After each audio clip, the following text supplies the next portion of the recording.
Hi everybody, I'm Joe. And I'm Mary. And we're Book Buds. We're here in the rain today. You're going to hear the little pitter-patter of raindrops on our rooftop. But that's okay. We have a graphic novel for you that Joe grabbed from the library called Lighter Than My Shadow by Katie Green. I like the cover. I felt drawn to it when I saw it sitting here to talk about today. Yes, emphasis on the word graphic. Yeah.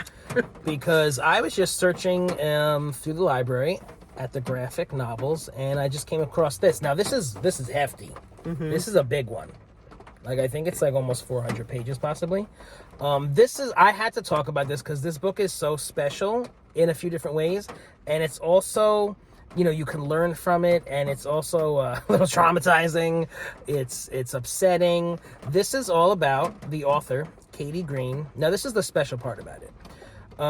This is kind of like a memoir, okay? We're dealing with the topic of eating disorders. Mm-hmm.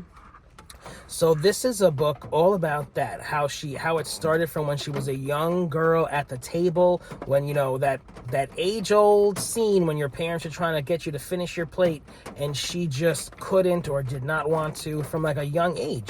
And then it just like went on from there. And what I loved about this is that you see this here? It says, I guess this is like her shadow, but this type of cloud, this dark cloud, is in the book whenever she feels anxious or whenever she has any one of those thoughts. Mm-hmm. And it could be anywhere. It could take up the whole page.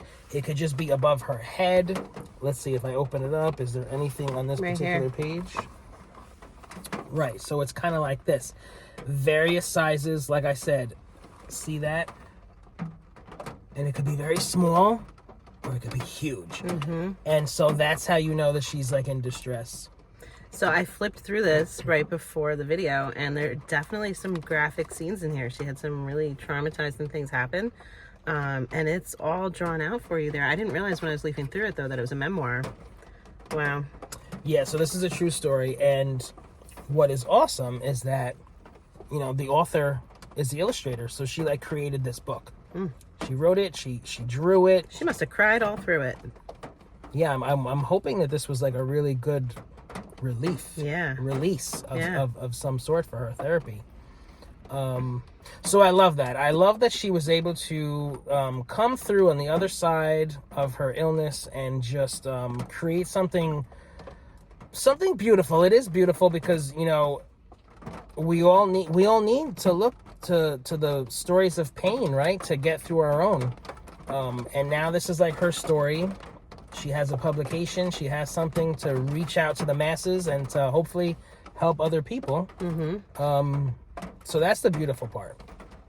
So I see on here that it's YA. Do you think that kids can just be reading this without parental interaction around it? I don't think so. I was very surprised at this book when it started to go. I mean, it's dealing with an adult topic, right? It's the illness of an eating disorder, which can be just so horrible.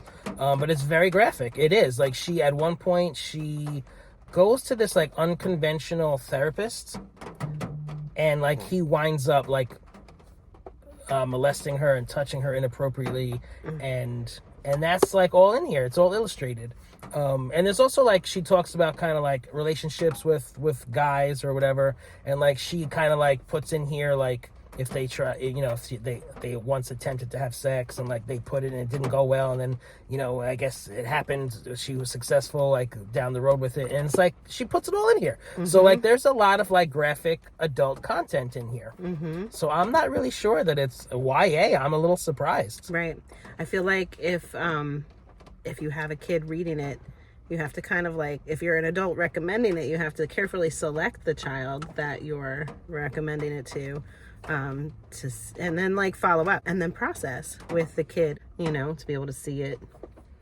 Right, because it is a special type of a book because, it's not just reading a novel, right? Right. You have all these images, and it might be wow, I do feel that. Mm-hmm. And there's this one image of her touching her body and not being happy with it, and taking a cleaver and chopping off the fat, and I've heard people mention that who are not happy with their bodies. So it's there's some things in here that I'm sure people could relate to. Yeah, but then there's things in there with showing the man's hands down her pants and grabbing her, and seeing that in such a visual format, I don't know, you know, for somebody that has a trauma history, it could be re-traumatizing to see an image like that, you know. So many books have like trigger warnings, you know. Like I feel like this is one that you kind of have to proceed with caution, you know. Like it could be really good, but it could also be really upsetting. Yeah. Absolutely. I mean, I definitely felt anxious reading it. Yeah. Just because I wasn't prepared, and I'm just like, I mean, I just think that she did that good of a job, like giving us her experience. You know. Wow. So it was definitely worth talking about, but like Mary said, I think that you need to proceed with caution and try to like see how you feel about it. Yeah. Wow. Well, thanks for sharing it. Yeah. Very different kind of read here. Very different. If you're enjoying Book Buds, give us a thumbs up. And share this with your friends. And subscribe to our channel, Book Buds! Thanks for watching. Be sure to subscribe. Thanks for joining us at Book Buds. That's not it. What am I supposed to say? Thanks for, what do I say? Thanks for coming. If you're enjoying Book Buds. But they're not, I felt like it didn't fit here because they're not enjoying it. So they'll enjoy it. They'll enjoy every bit of it. Ready? Are you enjoying it, guys? All right, if you're enjoying Book Buds. No, we're too happy. Right, yep. We gotta be solemn. Right, because we were before. Okay. Yeah. You need a more funny voice. You want me to sing? Yeah. It's raining, it's pouring, the old man is snoring. Bumped his head raining. when he went to bed And couldn't wake up in the morning. Does that mean he died? I think or so. Or did he just pass?